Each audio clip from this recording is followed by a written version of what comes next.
নমস্কার বন্ধুরা, আজকে আমি বাড়িতে একদম দোকানের মতো পাপড়ি চাট বানাবো। একদম মনেই হবে না যেটা বাড়িতে তৈরি হয়েছে, এতটাই সুস্বাদু। তার জন্য আমি 5-6 ঘন্টা আগে মটর ভিজিয়ে রেখেছিলাম। এবার সেটাকে আমি একটু প্রেশার কুকারে সেদ্ধ করে নেব। সঙ্গে কয়েক টুকরো আলু, একটু টমেটো, একটু নুন আর দুটো পেঁয়াজ দিয়ে এটা জল দিয়ে 4-5টা সিটি মেরে নেবো, যাতে একদম ভালো করে এটা নরম হয়ে যায়। তার আগে বলি, আমার চ্যানেলটা যদি আপনাদের ভালো লাগে বা আমার রান্না যদি আপনাদের ভালো লাগে, অবশ্যই আমার চ্যানেলটা সাবস্ক্রাইব করবেন এবং লাইক কমেন্ট করতে ভুলবেন না। এবার চাটের জন্য যেটা সবচেয়ে প্রয়োজনীয় জিনিস, সেটা হচ্ছে একটা শুকনো মশলা। সেই মশলাটা আমি এবারে একটু বানিয়ে নিই। তার জন্য আমি নিয়েছি শুকনো লঙ্কা, গোটা জিরে, গোটা ধনে আর কয়েকটা গোলমরিচ। একটু ভালো করে এটাকে শুকনো খোলায় ভেজে নিতে হবে। যখন পুরো ভাজা ভাজা হয়ে যাবে, তখন এটাকে আমি একটু ঠান্ডা করে মিক্সির মধ্যে দিয়ে দেবো আর একটু বিট নুন দিয়ে দেবো। দিয়ে আমি এটাকে পেস্ট করে নেব। আমার পেস্ট হয়ে গেছে। এবার আমি একটু পাপড়ি বানানোর জন্য একটু ময়দা মেখে নিই। একটু ময়দা নিয়ে নিলাম, একটু রিফাইন অয়েল, একটু নুন আর একটু জোয়ান। হাতের মধ্যেই আমি ক্র্যাশ করে আমি একটু জোয়ান নিয়ে এটা ভালো করে ময়মটা দিয়ে এবার একটু এটার মধ্যে অল্প অল্প জল দিয়ে একটু ভালো করে টাইট একটা আটা বা ময়দা বলুন, ময়দাটা মেখে নেব। মেখে এটাকে আমি একটু আধ ঘন্টা বা 1 ঘন্টার জন্য এটাকে আমি একটু ঢাকা দিয়ে রেখে দেবো। ততক্ষণ আমি ঘুগনিটা বানিয়ে ফেলি। এর জন্য আমি একটু আদা, কাঁচা লঙ্কা, ধনে গুঁড়ো, জিরে গুঁড়ো, একটু চিনি, একটু নুন আর একটু হলুদ দিয়ে জলে ভিজিয়ে রেখে দেবো। এবারে আমি এটা কড়ার মধ্যে একটু সরষের তেল, একটু গোটা জিরে আর তেজপাতা ফোড়ন দিয়ে নেব। দিয়ে আমি যে মশলাটা ভিজিয়ে রেখেছিলাম সেটা দিয়ে ভালো করে আমি এটাকে কষাবো। যতক্ষণ আর কি মশলাটা কষানো হয়, ততক্ষণে আমার মটরটা বেশ হয়ে গেছে, দেখে নিচ্ছি। এবার আলু যেগুলো বড় বড় ছিল সেগুলোকেও আমি একটু থেতো করে নেব। এদিকে মশলাটা আমার কষানো হয়ে গেলে তখন মটরটা দিয়ে ভালো করে এটাকে আমার কষাতে হবে। এবং ভালো করে কষাতে কষাতে আমি যে ভাজা মশলাটা করে রেখেছিলাম সেটা আমি এই ঘুগনিটার মধ্যে দিয়ে দেবো। এই ভাজা মশলাটাই হচ্ছে একদম একটা আলাদা সেন্ট, দিলেই মনে হবে যেন দোকানের ঘুগনি। আর একটু ধনেপাতা আর এই মশলার গন্ধটাই একদম দোকানের টেস্ট এনে দেয়। এবার ভালো করে এটা নেড়ে ছেড়ে রেখে দিতে হবে। বেশ, আমার কিন্তু ঘুগনি রেডি হয়ে গেছে।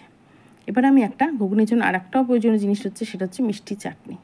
এবার আমি সেটা বানাবো। তার জন্য আমি একটু তেঁতুল জলে ভিজিয়ে রেখে দিয়েছিলাম। এবার আমি ওটাকে ভালো করে চটকে ওর যত কাজ ছিল সেগুলোকে আমি বের করে নিয়েছি। এবার এটাকে আমি ছেঁকে নেব। ভালো করে ছেঁকে আবারও এটাকে জলে একটু ভালো করে চটকে আমি এই তেঁতুলের যতটা কাঁদ আছে আমি বের করে নেব। দিয়ে এটাও ভালো করে ছেঁকে নেব। দিয়ে আবার বাকিটা রেখে একটু জল দিয়ে রেখে দেবো। তো ঘুগনি একটু টক জলও লাগে, ওর জন্য তেঁতুল কাঠটা আমি এবারে বসিয়ে দিয়েছি। একটু মিষ্টি করার জন্য আমি একটু গুড় নিয়ে নিলাম। আপনারা চাইলে চিনি দিয়ে করতে পারেন, আমি গুড় দিয়ে করছি। আর এর মধ্যে একটু বিট নুন আর একটু লঙ্কার গুঁড়ো। আপনারা যদি একটু বেশি ঝাল খান তাহলে একটু বেশি লঙ্কার গুঁড়ো দেবেন। দিয়ে এটাকে ভালো করে একটু ফুটতে দিতে হবে। যখন ফুটে এটা মোটামুটি ঘন হয়ে আসবে, তখন ওই ভাজা মশলাটা এর মধ্যে একটু দিয়ে ভালো করে একটু ফুটিয়ে এটাকে আমি নামিয়ে নেব। তাহলেই আমার এটা হয়ে যাবে। দেখুন কি সুন্দর কালারটা এসছে। আমি খুব একটা লঙ্কার গুঁড়ো দিইনি, আপনারা দিলে আরও লাল টকটকে হবে, বেশ সুন্দর হবে।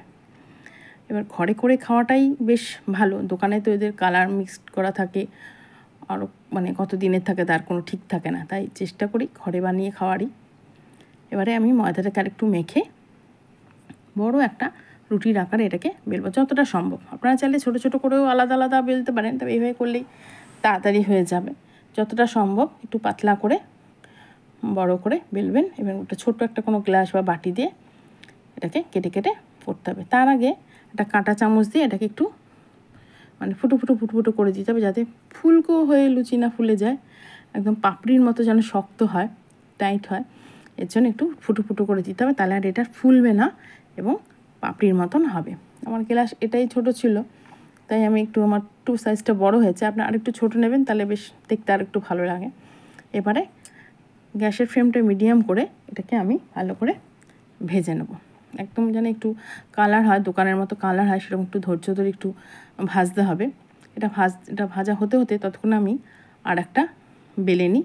বেলে ওটাকেও আমি আবার কাঁটা চামচ দিয়ে ফুটো করব আর ওরকম ছোটো ছোটো করে লুচির আকারে কেটে নেব। দিয়ে আমি এগুলো সবগুলোকেই একবারে ভেজে নেব। এসে আমার এগুলো ভাজা হয়ে এসছে, তো দেখুন কি সুন্দর কালার হয়েছে, আর বেশ মুচমুচু হয়েছে, দেখেই বোঝা যাচ্ছে একদম দোকানের মতনই হয়েছে। দেখুন একদম পুড়মুড়ে হয়েছে, খুব সুন্দর আওয়াজ পাওয়া যাচ্ছে। এবারে আমার হয়ে গেছে, এবার আমি প্লেটটা সাজিয়ে ফেলি।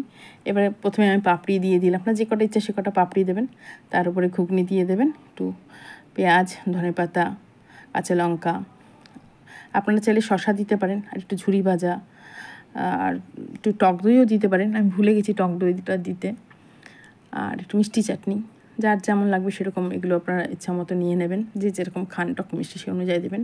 আর একটু ওই ভাজা মশলাটা দেবেন, আর একটু বিট নুন দেবেন, আর ওপর থেকে পাপড়ি গুঁড়োটা একটু, একটা পাপড়ি বা দুটো পাপড়ি গুঁড়ো করে উপর থেকে ছড়িয়ে দেবেন। ব্যাস, পাপড়ি চাট রেডি। এইভাবে ঘরে বানিয়ে খাবেন, একদম ঘরোয়া, একদম মানে হাইজেনিক, আর খুবই টেস্টি খেতে, একদম দোকানের মতো লাগছে। অবশ্যই বানিয়ে খাবেন এবং আমাকে জানাবেন কেমন লাগছে খেতে। এত টেস্ট হয়েছে মানে বলার মতো না। আমি পরে দই দিয়ে নিয়েছিলাম। এইভাবেই অবশ্যই বানিয়ে খাবেন, খুব সুন্দর। আর অবশ্যই আমার চ্যানেলটা সাবস্ক্রাইব করবেন।